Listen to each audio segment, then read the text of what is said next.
Thank you everyone for coming to this exciting event about startups. It's a roundtable that me, Elena Neira, and Katie Wilson here will be moderating. We are both part of the IEEE ComSoc Board of Governors, and we have an exciting panel with us today. We do. We have a person who started 2 companies. We have an IP attorney who specializes in startups, and we also have a venture capitalist. So should we go ahead and start introducing people? Definitely. And I should stop my stutter. Yeah. Okay, so first off, I'm really delighted to introduce Andrea Goldsmith. Andrea almost needs no introduction in this community, but she, in addition to being a professor par excellence and a researcher par excellence, she started 2 companies. So she knows startups. And so I want to welcome Andrea for coming and thank you. Thank you. Then we also have Ryan McCarthy from Fish & Richardson, who is a patent attorney who specializes in IP and patent litigation, and especially in startups. So he knows startups, and so we're just very lucky to have him here too. And last but not least, we have Brian Mowersky from PowerShift, and he's specializing the funding issues, the money. So he's president there, but he's going to be talking to us about the money part of the startups and complementing the other members of the panel with the IP and the entrepreneur knowledge. So I suggest we get on. The format we have prepared is a panel presentation of about 10 minutes for each of them, and then we will have the round table and questions from you, from the public. So let's go ahead. Okay, Andrea, please. All right. Okay, thanks very much for inviting me, and it's really a delight to talk to a ComSoc audience about startups, which is a very different topic than what I usually talk to ComSoc audiences about. So the first question I want to address is, why in the world did I do a startup? I've actually done 2, but the first one that I did, which was founding a company called Quantenna in 2005, I did not to make money, although that might be the myth about why many people in Silicon Valley do startups. It certainly wasn't the biggest motivator for me. Of course, money is the metric of success for a startup. So if you have no desire to make money, you're not properly motivated, and that will be a problem when you go out to get venture capital and so forth. But I don't advise anybody who's attending this conference who's primarily a researcher or even people in industry to do a startup to make money, because most startups fail. And there's many, many wonderful things about doing a startup outside of whether you end up being successful financially or not. So I didn't do a startup to make money, so then why did I do a startup? I wanted to build something again. So my very first job in 1986, this is Silicon Valley, my first job out of my undergraduate degree at Berkeley, was at a small company called Maxim Technologies building antenna rigs. So I was very fortunate to be working in MIMO even before, decades before MIMO was ever coined. And it was a terribly run startup. I didn't make any money at all off it. But it was a very interesting experience early in my career. First of all, because I realized that in a startup, you get to wear many hats. You have responsibilities far beyond often your own capabilities. In fact, much of my work at Maxim motivated me to go back to graduate school and get a PhD, because I really didn't know enough to build the technology that I was building, which didn't stop me from building the technology. So part of what was great about Maxim was all the lessons I learned being in a startup. It was a defense startup. At that time in 1986, there was no commercial wireless. The cellular systems had just started to roll out. And in fact, it was my work at Maxim on communications that made me fall in love with communications, but also realize I didn't want to work in defense. It was also the first time that I actually built something. So here we show an antenna array that I was actually out in the field testing. This is the heart of Silicon Valley in 1986. If you go to this spot now, it's surrounded by a 50-story building where Broadcom is. But at that time, Silicon Valley was not very big in wireless, and in fact, there were a lot of parts of Silicon Valley that weren't very built up. So that was 1986. And 20 years later is when I founded my first startup, Quantenna. It was actually in 2005. Of course, over those 20 years, I did a lot of theory. So I went back for my PhD. I started an academic job at Caltech. I moved to Stanford, did a lot of really fun theoretical work. And after 20 years, I decided I really wanted to see if I could build something again. And more importantly, if the theory that I'd been developing could have any impact at all in practice. And so this is the first chip that Quantenna ever built. It was taped out in 2008, and it worked the first time, which was pretty remarkable. So part of the reason that I did Quantenna, which came to fruition in the building of this chip, was I wanted to build state-of-the-art products grounded in deep theory. So build products that were based on the theoretical results that I'd been working on and see if they worked. Does theory matter in practice or not?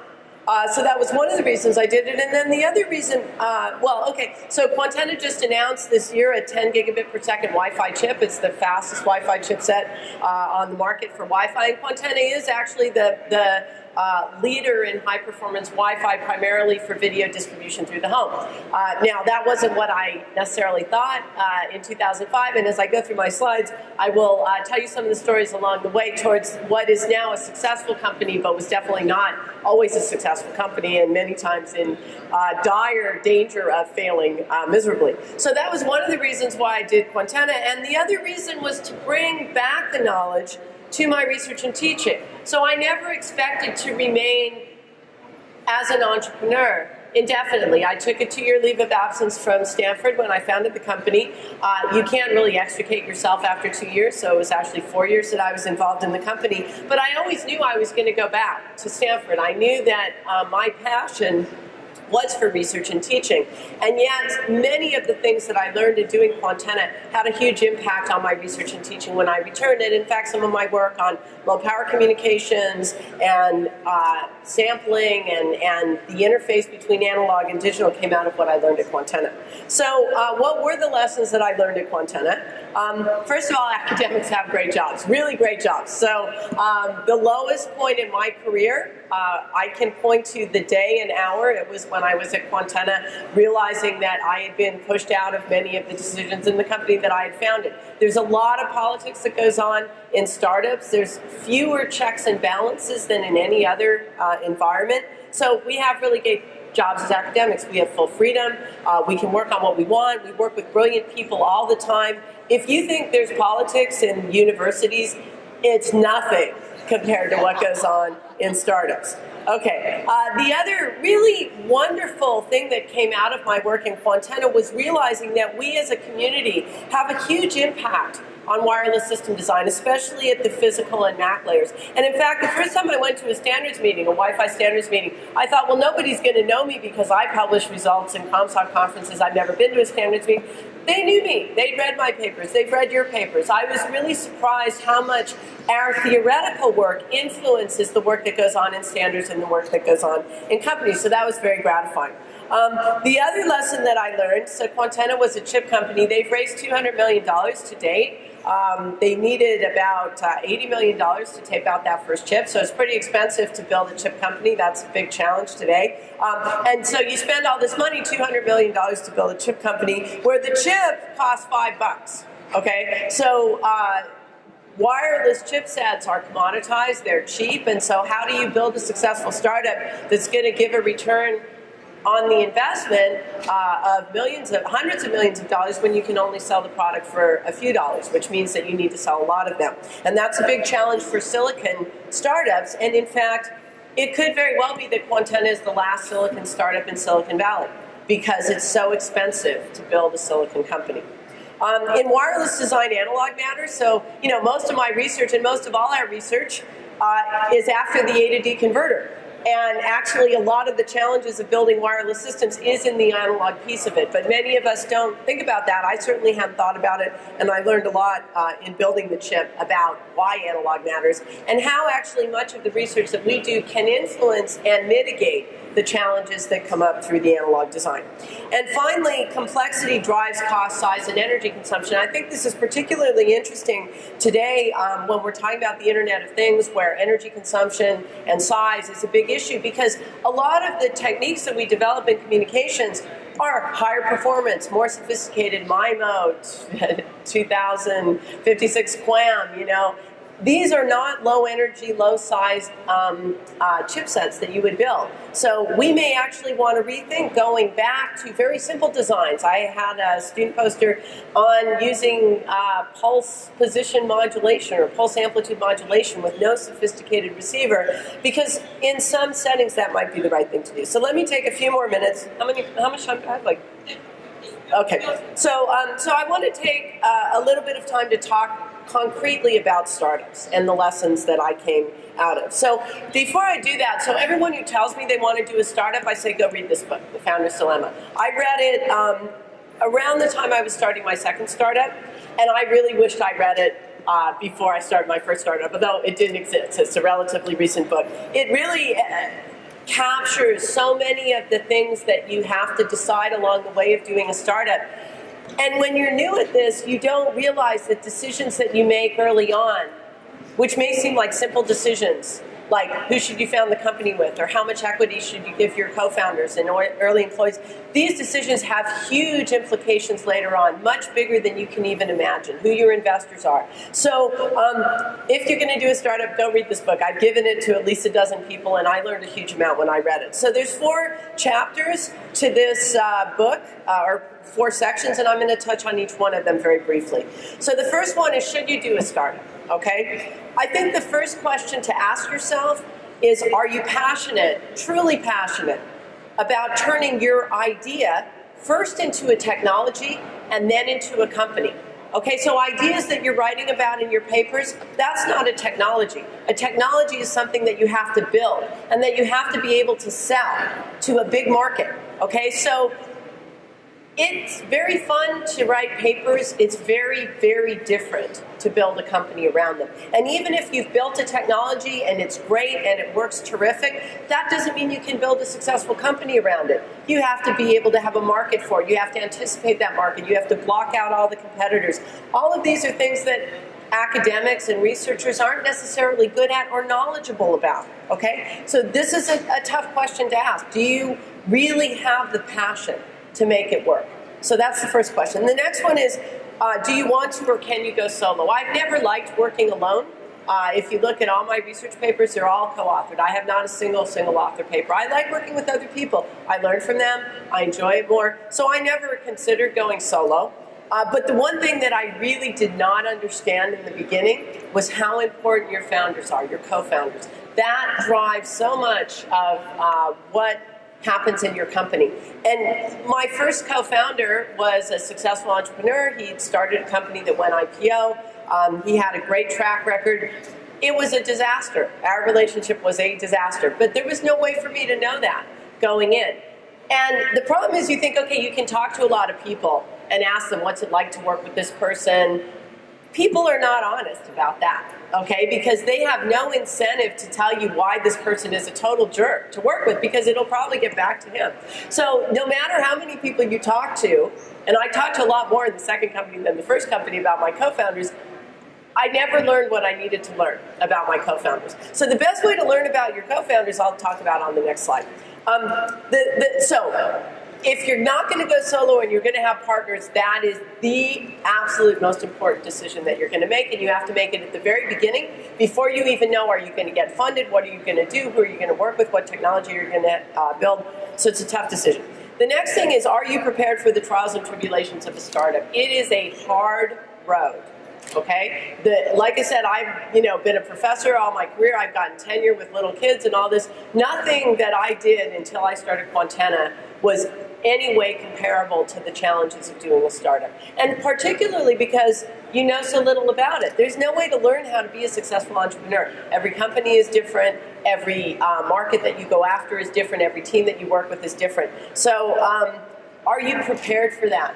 Are you really prepared to be at the lowest depths of your career, which, again, I can point to from my startup days, and persevere and keep going? That's a tough question to ask. And then the last question, which is really important, is this the right thing to do in your career and for your family? And this is something that book, Founder's Dilemma, talks about a lot. It's, startups, you don't control your time. As an academic, no matter how many hours you put in, you control those hours. You can decide, do I go to this conference? You can decide, do I submit this proposal? In a startup, it's your CEO and board and customers that control you. So you lose control of your time. And that is a very hard thing, especially when you have a family and especially when you have children. And then also in your career. If you're an untenured professor, I don't recommend you do a startup. It's not a good time if you want to be a professor long term. If you're working in a big company and you're comfortable and you want the challenge, you really have to ask yourself the first bullet items and then do a lot of soul searching about what is it that you want in terms of professional success. And again, don't do a startup because you think you're going to make a lot of money, because the chances are you won't. Most startups fail. And even in the bubble days, when there was many more successes, most startups still fail. So don't do a startup because you think you'll make a lot of money and then retire. There's many other questions you need to ask. Okay, so the next slide is about founding team dilemmas, and as I said, your co-founders are the most important decision you'll make about your startup. So who should you found a company with? Should you do it with your friends because you like working with them and you know them and you know you have a good time? No, actually, the biggest failures in startups are startups founded by friends or family members. Why? Because you can't make tough decisions. If your best friend is not working out as the VP of engineering, how do you fire them? That's your best friend. If it's your spouse or your parent, how do you let them go? Or how do you move them into a role that's better when they don't want to move?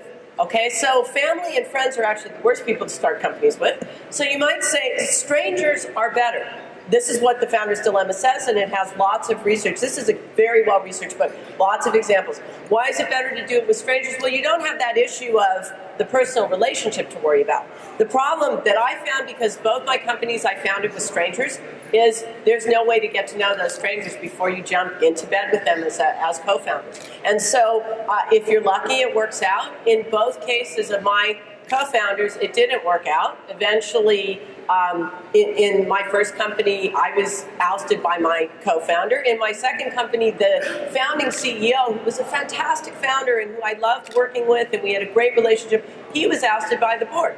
And they brought in another CEO. So, he was a great person for me to work with, but he wasn't a great CEO. He deserved to be ousted, but I didn't know that at the time. Despite asking questions of people that had worked with him in his previous company, and that told me the truth about their experience, which was different from what happened in our company. So what the Founder's Dilemma says is the best people to found companies with are people you've worked with. You know them, you know their strengths, you know their weaknesses, you know you can work with them, and I think that's very good advice.